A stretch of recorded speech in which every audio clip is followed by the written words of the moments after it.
नमस्कार, मैं डॉक्टर रजनी मीना। आज की कक्षा बीए पार्ट फर्स्ट ईयर के पॉलिटिकल साइंस के विद्यार्थियों के लिए रखी गई है। आज हमारे अध्ययन का विषय है मनु के राज का सप्तांग सिद्धांत। मनुस्मृति में राज के सावयव स्वरूप का वर्णन किया गया है। मनु ने राज के घटकों के लिए प्रकृति शब्द का प्रयोग किया है एवं राज की 7 प्रकृतियां स्वीकार की हैं। पहला स्वामी, दूसरा मंत्री, तीसरा पुर, चौथा राज्य, पांचवा कोश, छठा दंड, सातवां मित्र। मनु ने सबसे पहले स्वामी को स्थान दिया है। मनु ने राज को स्वामी की संज्ञा दी है तथा नैतिक गुणों, प्रशासनिक क्षमता तथा दायित्वों के प्रति निष्ठा से युक्त राजा को राज के लिए आवश्यक माना है। दूसरा है मंत्री। मनु का मत है राज का कार्य कुशल मंत्रियों के बिना नहीं चलाया जा सकता। मंत्री को राज की प्रकृतियों में स्थान देकर मनु ने स्पष्ट कर दिया है कि शासन की शक्ति राजा की निजी शक्ति नहीं है, अपितु ऐसी संस्थागत शक्ति है जिसका प्रयोग राजा सुयोग्य मंत्रियों के माध्यम से मिलकर ही कर सकता है।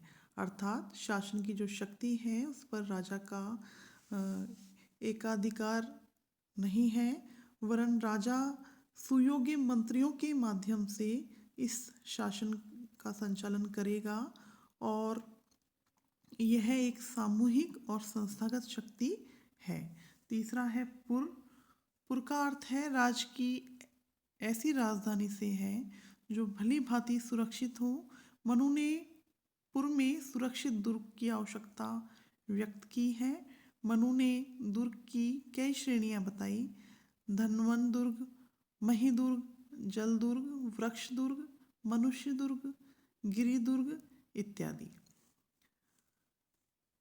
मनु के सप्तांग सिद्धांत के अंतर्गत चौथा स्थान राज्य को दिया है, अर्थात चौथी प्रकृति के रूप में राज के अंगों में मनु ने राज्य शब्द का प्रयोग किया है। इसका अर्थ है जनपद।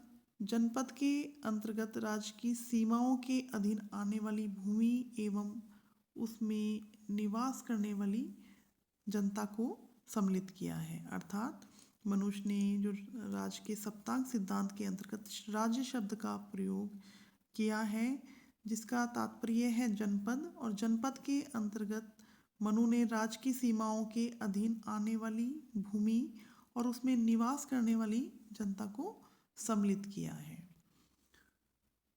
कोश। राज में शासन के पास एकत्रित धन को मनु ने कोश का नाम दिया है।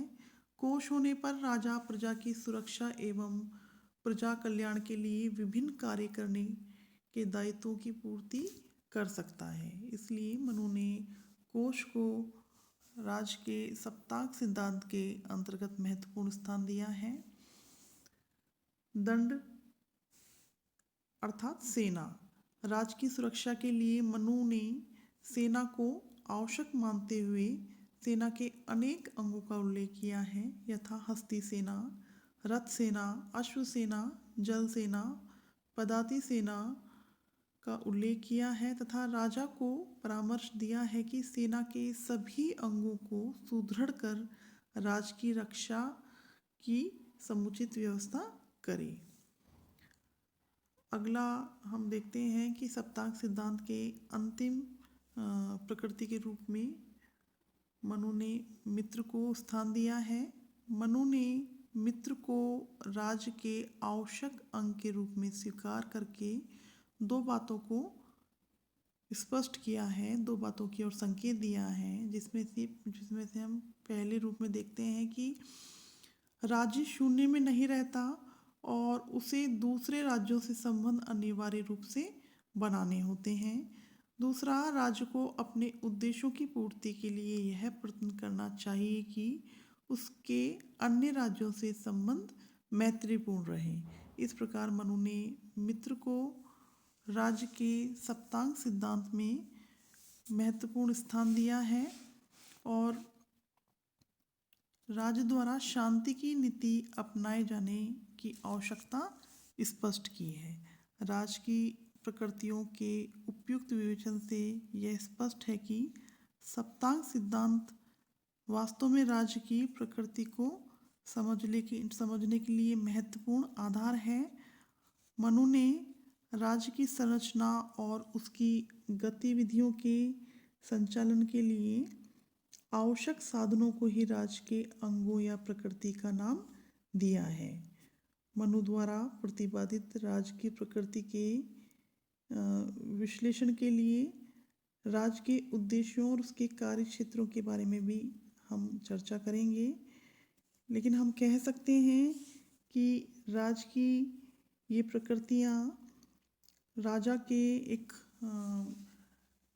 शासन संचालन के रूप में एकमात्र एकाधिकार को एक्सेप्ट नहीं करती हैं, वरन सप्तांग सिद्धांत के अंतर्गत मनु ने मंत्रियों को भी स्थान दिया है, मित्र को स्थान दिया है, सेना को स्थान दिया है, कोष को स्थान दिया है। राज्य के अंतर्गत आने वाली सीमा और उसमें निवास करने वाली जनता का भी इसके अंतर्गत महत्वपूर्ण स्थान है। इस प्रकार से हम कह सकते हैं कि जो मनु ने राज्य का सप्तांग सिद्धांत दिया है वो एक संस्थागत शक्ति का प्रतीक है, जिसके अंतर्गत राजा ही एकमात्र